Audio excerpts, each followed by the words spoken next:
Ça marche comment?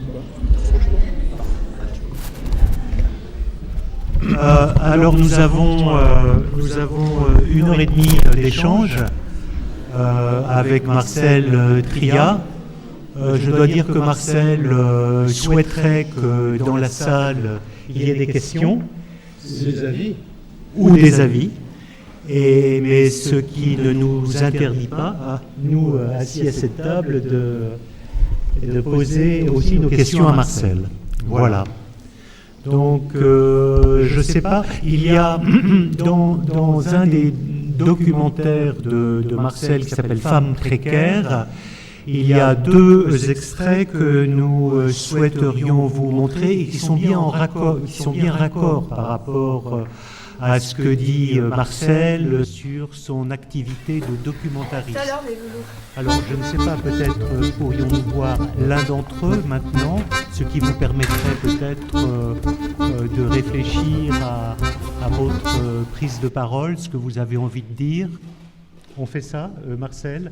Donc le premier extrait est extrêmement court.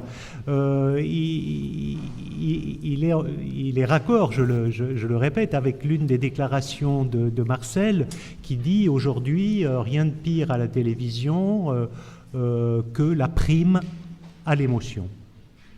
Et on voit dans ce documentaire un peu le contre-exemple de ce qui est pratiqué à la télévision. Voilà, c'est un extrait extrêmement court, donc je ne sais pas si tu es prêt pour le passer. Donc je le situe rapidement, c'est l'une des 5 femmes interviewées par Marcel, qui est tunisienne et qui a un emploi précaire et qui le perd. Ouais, c'est cela ? Oui, qui sait que ça va se terminer et qu'elle a 3 enfants, elle a un appartement où elle est bien avec ses enfants, elle est veuve.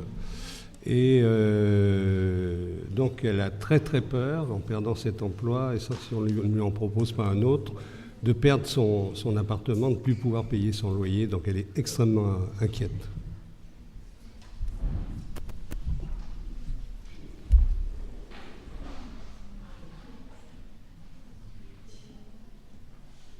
On vous gêne pas là? On a reçu un coup de téléphone tout à l'heure. Oui. D'une association. Oui. Qui s'occupe justement d'employer des gens pour faire le ménage chez des particuliers ou pour garder les enfants. Ok, c'est bien. Et on leur a parlé de toi. Oui. Et donc il faut que tu leur envoies un CV avec un petit mot de la part de l'association. Et après ils te contacteront. D'accord. Est-ce qu'on peut chiffrer sa situation? Avec combien d'argent elle vit aujourd'hui et dans quelle situation elle va se retrouver dans les jours qui viennent? Voilà, elle a un courrier de la CAF daté du 24 décembre. Il la prévient de sa nouvelle situation. Elle va percevoir de la CAF 302,59 € qui lui seront versés. C'est-à-dire moins qu'avant parce que moins qu'avant, parce qu'elle a une fille qui a eu 21 ans et donc qui ne bénéficie plus des allocations.